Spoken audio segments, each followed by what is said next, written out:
Think about this. Big music stars, both had amazing voices, knew how to perform on stage, and could make crowds go wild.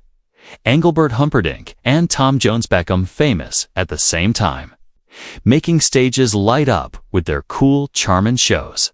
People never forgot. But under all their shiny success was a fight that went on for many years, powered by trying to beat each other, big egos, and wanting to be the very best. Today, Engelbert Humperdinck finally speaks up, showing us what really happened in their rocky friendship. First time, he talks about the bad parts of how they got along, giving us a peek into the angry feelings and fights that shaped how they knew each other. In the mid-1960s, the music world was changing big time. Rock and roll was taking over the radio. But the singers from older times didn't want to give up. Engelbert Humperdinck, with his smooth love songs and heart-melting voice, Tom the romantic hero everyone loved. Songs like Release Me made him famous all over the world, loved by fans who wanted timeless love songs. At the same time, Tom Jones burst onto the music scene with very different energy. His raw, strong voice and exciting shows made hits like It's Not Unusual instant favorites. Jones gave off a tough guy vibe that was totally different from Humperdinck's polished head style. Fans were amazed and people couldn't help but compare the two. As their careers took off, so did their competition. The people who put on shows, fans and news people started making them fight against each other, creating a rivalry atmosphere that neither could ignore. The tension wasn't just about work. It was really personal. Humperdinck and Jones were often trying to win over the same fans, get the same words, and sometimes share the same spotlight. Their rivalry got really bad in the late 1960s and 70s, as both singers tried to rule the music charts on the stage. Picture this. Two music supers touring the same cities, playing shows that sold out and trying to beat each other with every single performance. Jones, with his bigger-than-life energy and body movements, would make crowds go crazy. With his charm and perfect singing would put people under a spell with love songs that stuck in their heads long after the last note. The competition wasn't always nice. Both singers did things that looked like they were trying to beat the other guy. Humperdinck reportedly demanded to be called the King of Romance, a title that Jones saw as a challenge to his own popularity. Jones, meanwhile, would later say he felt hurt by what he thought were Humperdinck's attempts to beat him in the news. Their rivalry, though it rarely turned into public fights, bubbled under the surface, creating tension whenever they met each other. While his rivalry with Engelbert Humperdinck was the longest-lasting, Tom Jones's bigger-than-life personality often caused fights with people around him. His unstoppable drive to succeed, his bold style, made him an icon. But they also started conflicts that marked his whole career. Behind the shiny surface of his success was a man who wasn't afraid to face the problems and people who got in his way, leaving behind both love and hate. Jones's relationship with his longtime neighbor, Gordon Mills, was as complicated as it was important. Mills, a smart businessman, not only started Jones's career, but also carefully built this image, turning the working-class guy from Wales into a worldwide sensation. With Mills's help, Jones became the king of Vegas showrooms and the heartthrob. Fans everywhere loved Cowwaver. As Jones's fame grew bigger, so did his unhappiness with Mills's control over his career. By the late 1970s, the partnership that had once pushed Jones to the top started to fall apart.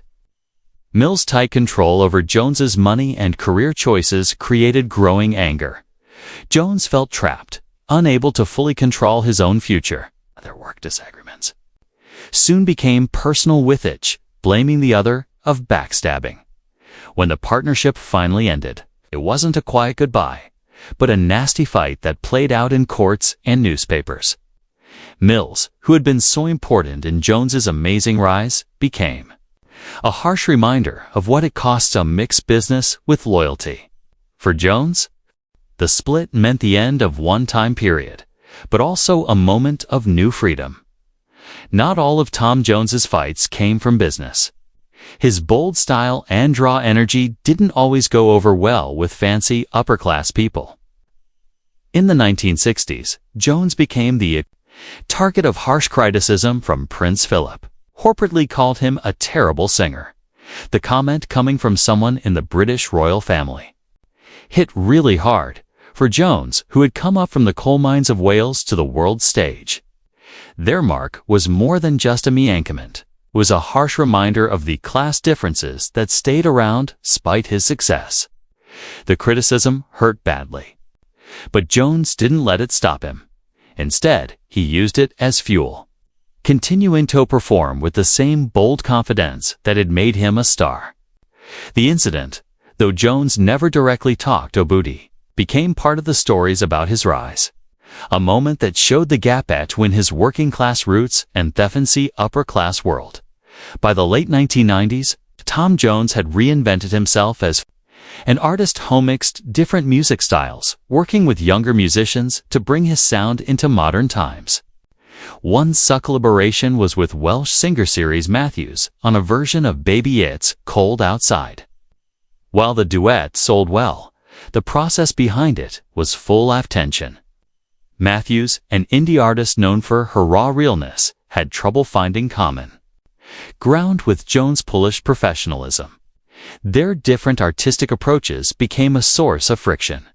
For Matthews, the collaboration felt forced, a clash of styles that left her feeling uncomfortable.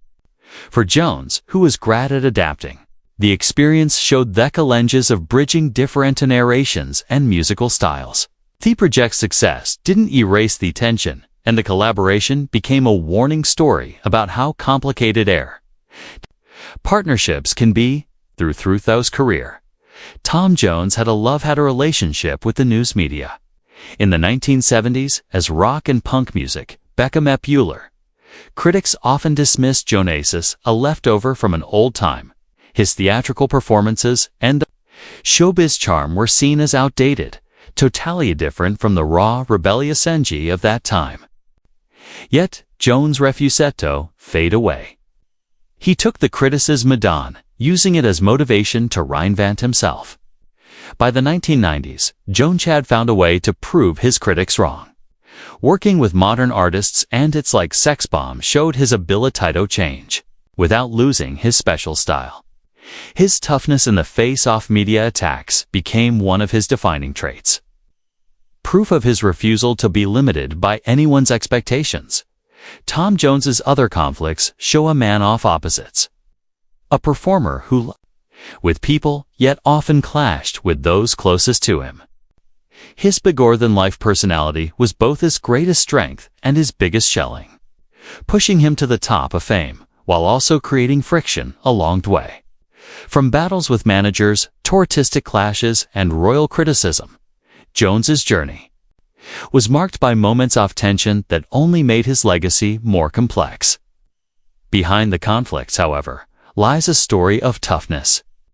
Jones didn't just survive these challenges. He used a thumb to fuel his drive, adapt, and succeed in an always changing industry. His career, shaped as much by conflict as by talent, proves the power of not giving up and the lasting spirit of an artist who refused to back down.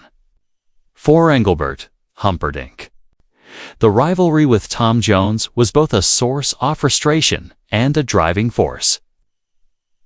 While often played down the tension, it was clear that the comparisons bothered him. Humperdinck was proud of his artistry and his ability to connect with audiences. On an emotional level, he saw Jones's showmanship as impressive yet basically different from his own approach. In recent years, Humperdinck has thought about the rivalry with a sense of perspective, while the competition pushed both artists to greater heights. It also created necessary divisions in the eyes of their fans. Today, Humperdinck admits that their paths, though similar, were shaped by different visions of what it meant to be an artist. The story of Engelbert Humperdinck and Tom Jones is one of sharp differences. On one side was Humperdinck, the smooth crooner whose voice touched every note, giving audiences a sense of romance and class. On the other was Jones, a powerhouse Afro energy and passion, whose booming voice and electrifying presence left crowds breathless. They were two sides of the same coin, both masters of their craft, yet driven by very different approaches to music and performing.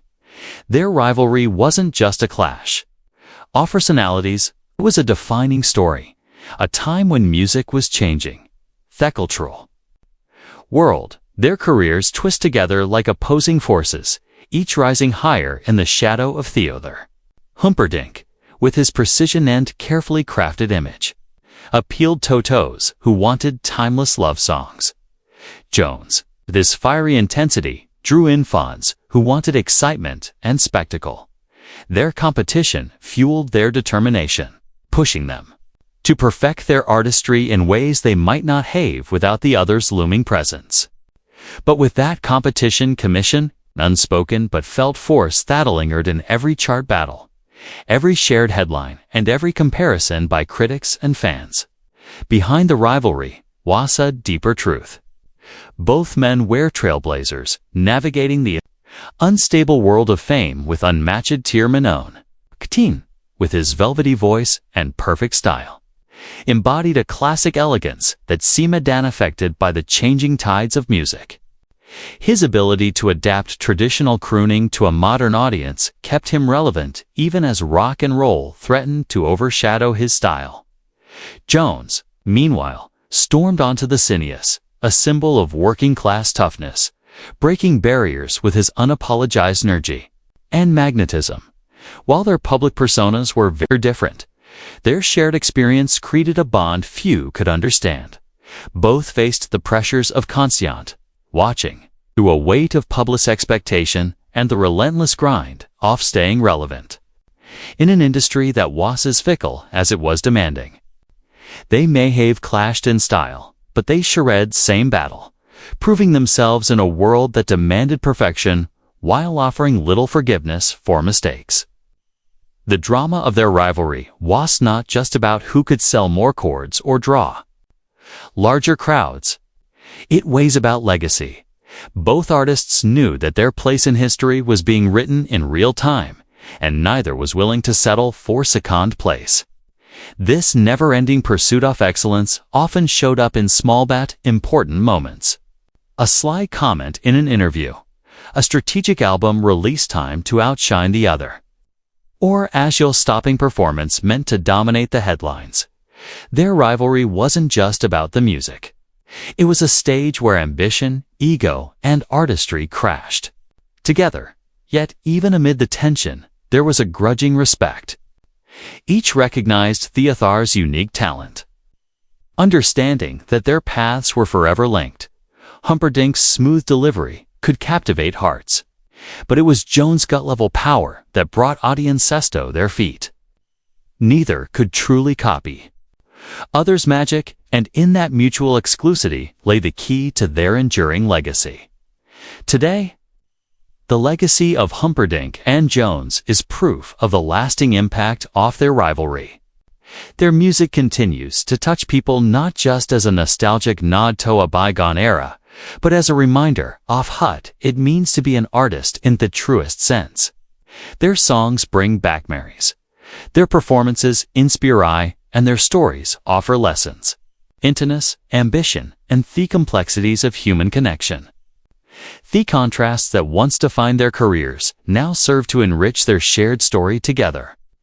They shaped an era of music that bridged the gap between tradition and innovation, romance and raw emotion. Their rivalry, while dramatic, ultimately became a source of inspiration not just for themselves, but for generations of artists who followed. Their legacy is a blend of tension and triumph, a reminder that greatness often comes from the interplay of opposing forces. Behind the glitz and glamour was a story of two men who gave everything to Verot, navigating the highs and lows with an unwavering commitment to their craft.